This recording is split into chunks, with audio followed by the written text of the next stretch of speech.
اذا زامبو او الساويق او الخليط اللي درنا ديال الشعير مع الملحه والزعتر كذلك تيتحضر بنفس الطريقه مع الحمص اللي كنحمصوه مزيان وكنحمروه مزيان وكنقليوه حتى هو كنديرو مع الزعتر والملحه، تنطحنوا هذا بوحدو وهذا بوحدو وكنغمسوا فيه الكرموس.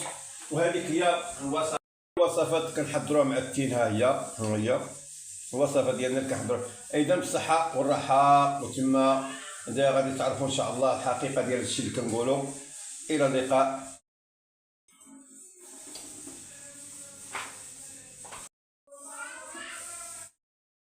مرحبا بجميع المتتبعين والمتتبعات ديالنا، نتمنى تكونوا على خير وبخير.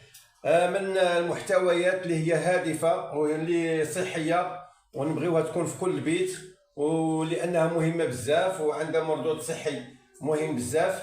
نقدم لكم اليوم واحد الوصفه اللي هي مزيانه، كانت معروفه في النواحي ديال الجبل السطا وبني مزقلده وعين الريج والنواحي ديال وزان. وهاد الوصفه هذه كتكون مما يلي: الملح، هو معروف عند حتى شي بيت ما فيش الملح، كذلك الزعتر، والتين اللي معروف اللي هو الكرموس ولا الباكور على حسب الموسم ديالو تينا هو،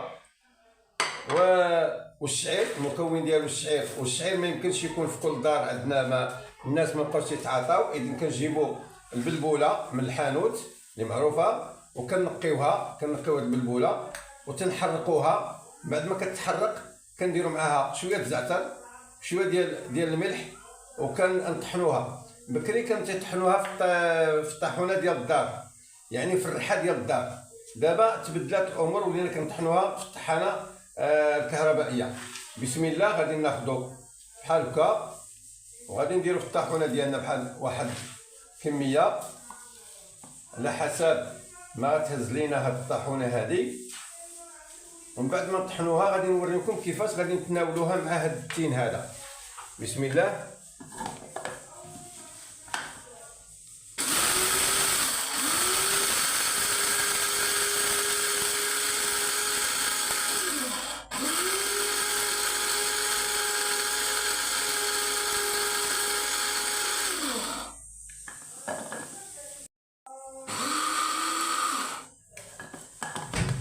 من بعد ما طحناها غادي نديروها في الاناء، عمليه سهله جدا.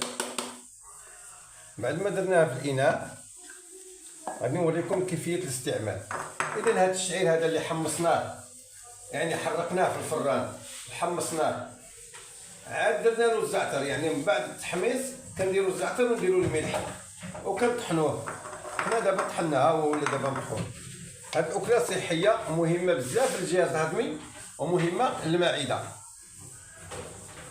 هذا هو الكرموس ديالنا، كنحلوه بحال هكا ديال الطريقه باش تنحلوه وتنقدوه في هذا المسحوق هذا اللي درنا، هذا المسحوق هذا ها، وكناكلوه بالصحه والراحه. بسم الله.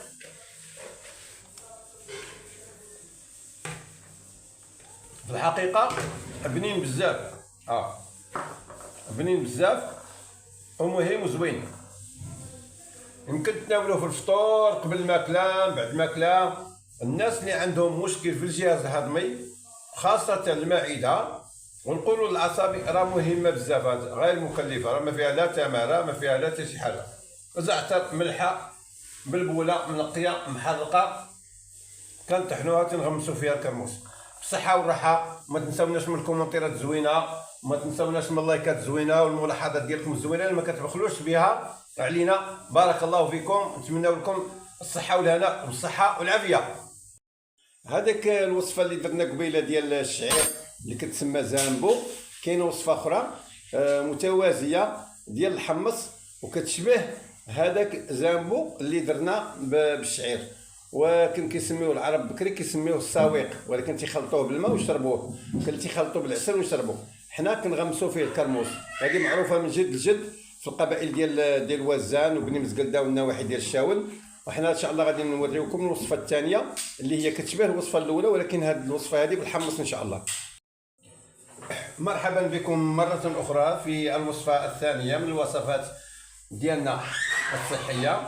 هذا الحمص كما كتعرفوا حتى هو درناه تحمر شويه، يعني درنا حمصناه في الفران، الفرن ديالنا ديال الدار ولا ديال الحومه ماشي مشكل، حنا درناه في الفران ديال الدار ورشينا عليه شويه ديال الماء من بعد ما تحمص باش تلصق فيه الملحه، رشينا بشويه ديال الملحه ودرنا ليه الزعتر وغادي نطحنوه حتى هو باش نكونوا منه واحد الوصفه بحال الوصفه ديال قبيله اللي صاوبناها من البلبوله ديال الشعير.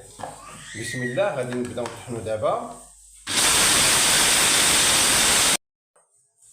من بعد ما سحقناه مزيان حتى هو الحمص ديالنا كما كتشوفوه هو، من بعد ما سحقناه ها هو فيه الملحه فيه الزعتر مهم بزاف، وكنغربلوه شويه هنا كنغربلوه في هاد الغربال هذا، سواء البلبوله ديال الشعير ولا الحمص ديالنا الا ما خدمش مزيان كنغربلوه. تناخذوا الكرموس بحال الوصفه الاولى تماما، ولكن الذوق تيختلف ما بين الحمص والشعير، فرق كبير بزاف كما كنديروا بحال هكا، وكناكلوا بالصحه والراحه والصحه والعافيه. هاد الوصفه هذه راه مهمه بزاف، راه مزيان الانسان اللي عنده القرح، اللي عنده القولون العصبي، اللي عنده البصران، عنده الجهاز الهضمي فيه المشاكل وخاصه المعده، راه مهم بزاف. ما فيه لا تركيبات كيميائيه، ما فيه حتى شي حاجه مسمومه، ما فيه حتى شي حاجه قبيحه، ما فيه لا مواد حافظه لا والو، وما تيخسرش تدوز واحد المده طويله وما يخسر لا والو، حتى تسالوا على خاطركم.